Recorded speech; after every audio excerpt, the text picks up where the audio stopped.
Here is Gary Andersen. How is your week going, Coach? We're doing all right. You guys doing all right? I am. I'm a Kansas City Royals fan, and they've got a big Game 5 tonight. So I'm. That is a big game. That's right. That's right. So Are you a baseball guy? Don't get to watch that stuff, but yeah. All right. It's all right. You'll be able to watch it. Who are you going for? You got the Royals then, obviously, huh? Yeah, I'm a Royals guy. Now you guys can't watch. Like, if you don't just like flip it on and catch it out of the corner of your eye or anything? Oh, Coach Woods will. Coach Woods. They're playing the Dodgers, is that correct? No, they're playing the Astros. I got the wrong series then. Okay. The Dodgers are playing, though, right? Yeah, they're playing the Mets. That'll be tomorrow. There you go. Yeah, Coach Woods loves them. He loves the Dodgers. Do you like any other sports? Follow any other sports? I'm not answering that question. Oh. Yeah, I follow all the Beaver sports. There you go. That answer? All right, that's a good answer. Okay, so we were listening to your quotes from Monday or whatever it was.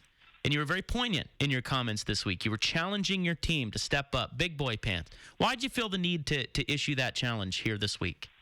Well, I think that's just where we sit. It's an opportunity for us. We have who we have. We are who we are. And there's not a bunch to hide out there. And when you get to this point in the season, it's imperative that we challenge these kids to understand the expectations of, like I said earlier, big boy Division I football. And we worked so hard over time to get to this point, and we have to get into the moment and continually take our best shot. And I believe if we take our best shot, we're going to be right in there at football games. It's going to come down to the end of the game, like good football teams get themselves in those positions. And so it's an expectation level of every single week they have to believe that they can go out and win. And that will never change, regardless of the situation, how we're playing or how we're not playing. And the other thing is I would say is right now there's a lot of crutches for these kids to fall back on if they want to allow themselves to. And that'll absolutely never be our style. We're not going to look back and say this or that or the other thing is inhibiting us from reaching our goals. So if we do that, then we're way different than what we talked about being January 4th when we first got here together for the first day.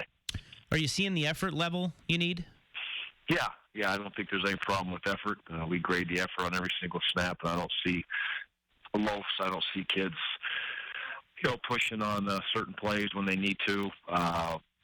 Obviously there's those moments where you want it to be perfect, but I think the effort has been very good, and it continues to be very good at practice. And, the challenge for kids is to fight through adversity. And no one's going to bail you out, not in this league or any good league that there is out there in the country, and you've got to get ready to play every single week. And effort is a big part of that, and I think our effort has been very good. I have no complaints in that area. So you go through and grade on film? You just watch every guy and grade every snap? Absolutely. Loaf is a loaf. If you loaf on a snap, by our eyes, you don't play hard. That doesn't allow you to be in Champions Club, and it doesn't allow you to be in Winners Club either. And Champions basically means you played at the championship level in the position coach and coordinator's eyes, and in my eyes.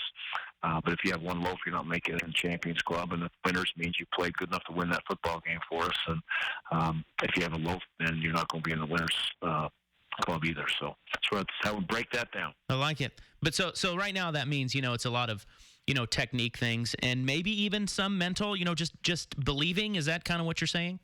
Well, no, mentally there's a lot to mental part of this game, and that is part of it. I think when you have the situation that's gone on here, and winning Pac-12 games is a high priority, and it's been tough for the last little while for Oregon State to win Pac-12 football games. So why are we there? That's what we're trying to figure out, and we're trying to get the kids into the moment. We're trying to recruit us into a position where we can compete at that level. That's part of it. There is still too many missed assignments, and again, you can look back and say that's youthful. I said earlier in the week, we prepared a tape for those kids to see here's how we practice it, here's why we practice it, here's how we execute it in practice on Tuesday, Wednesday, or Thursday, whatever day it was, or multiple days.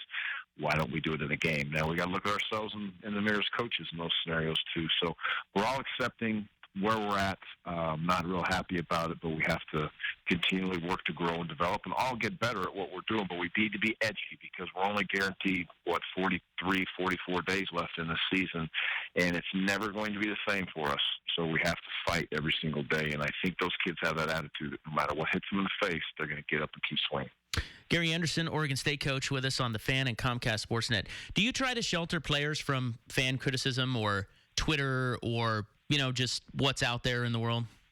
I don't think kids are going to do that in this day and age, so I do not. I don't have a Twitter, and I don't read things. So they do what they do, but they do, right? That's their life. I mean, they love that stuff. They're going to go out there and they're going to be all over those situations and those scenarios. But, that's part of this game, too. There's a responsibility to be able to, if you're going to open it up and read it and look at it, then you need to be able to take the good with the bad, and you also need to be able to understand that people have high expectations for their university, and they absolutely should. And if you put yourself in that position, you better be ready to again, take the good with the bad. So I talk to the kids about the way they behave on it. Every word that they say, they're representing themselves, they're representing their families, they're representing the university. And so they can read it, but that doesn't mean they can react.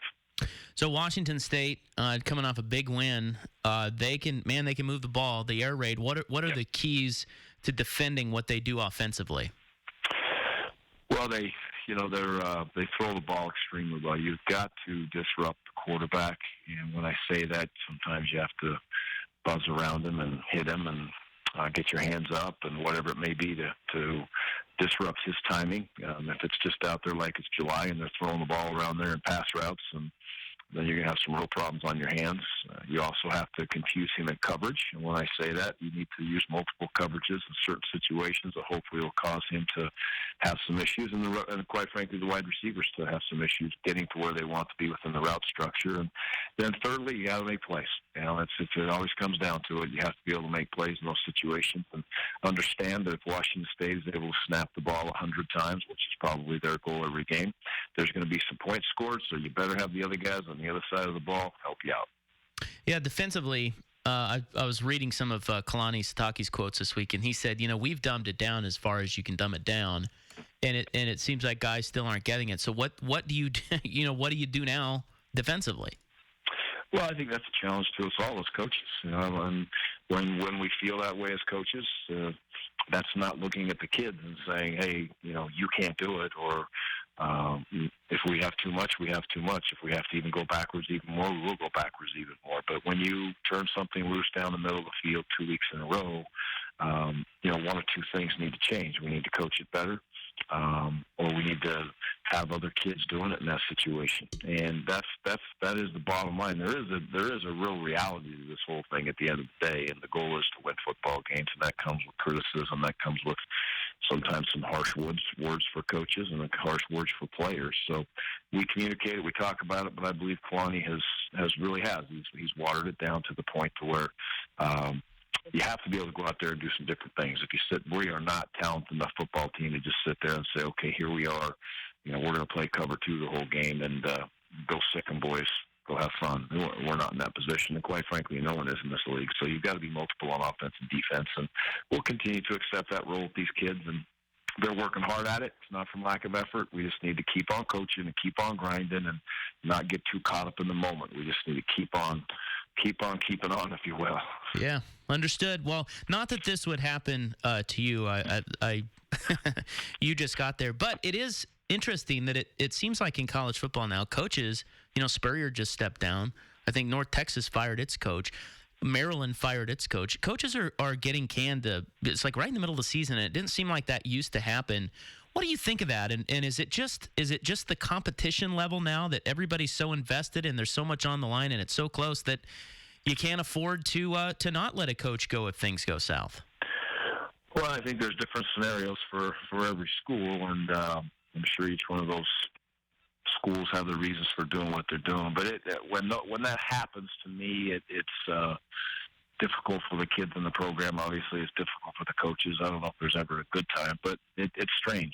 5-6 games into the season, all of a sudden have coaches not be with their teams anymore and being able to finish the year. I'm sure the administrators are going to say, well, it gives us a chance to start the search for the coach and really find out who's interested and so on and so forth. It's part of this business that we're involved in. It's a very difficult side of the business, and